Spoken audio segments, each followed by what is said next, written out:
नमस्कार। ईरान और इजराइल के बीच जो ये तनाव लगातार बढ़ रहा है, आज हम उसी को थोड़ा समझने की कोशिश करेंगे। हमारे पास कई तरह के स्रोत हैं, कुछ आर्टिकल्स हैं, रिपोर्ट्स हैं, नोट्स भी हैं, जो इस उलझे हुए रिश्ते की जड़ों पर, हाल की घटनाओं पर, मतलब खासकर 2023 से 25 के बीच जो हुआ और दुनिया पर इसके असर पर कुछ रोशनी डालते हैं। आज हम इन्हीं स्रोतों के जरिए ये समझने की कोशिश करेंगे कि आखिर ये दुश्मनी इतनी गहरी क्यों है और इसका बड़ा मतलब क्या निकलता है। तो चलिए इसको थोड़ा खोलते हैं। शुरुआत यहीं से करते हैं कि आखिर इन तनावों की असली वजह क्या है, ये इतने गहरे क्यों हैं।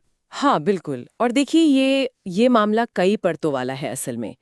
सबसे पहली और शायद सबसे बुनियादी वजह है वो विचारधारा का टकराव। विचारधारा मतलब ये कि ईरान का जो मौजूदा इस्लामी शासन है वो इजराइल को एक देश के तौर पर मान्यता ही नहीं देता है।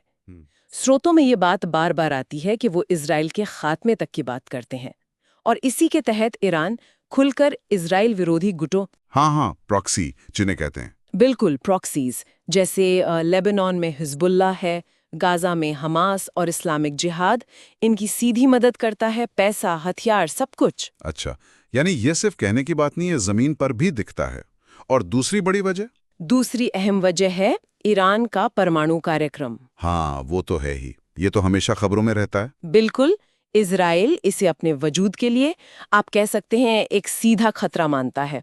और जैसा हमारे स्रोत बताते हैं, इसी खतरे को देखते हुए इजराइल ने ईरान के प्रोग्राम को धीमा करने या नाकाम करने के लिए कई खुफिया ऑपरेशन किए हैं। अच्छा, जैसे? हाँ, जैसे वो स्टक्सनेट साइबर हमला था एक, जिसके बारे में कहा जाता है कि उसका निशाना खास तौर पर ईरान के नतांज न्यूक्लियर प्लांट के सेंट्रीफ्यूजेस थे और साथ ही कुछ ईरानी परमाणु वैज्ञानिकों की हत्याएं भी हुई हैं। ईरान तो हमेशा यही कहता है कि भाई हमारा प्रोग्राम तो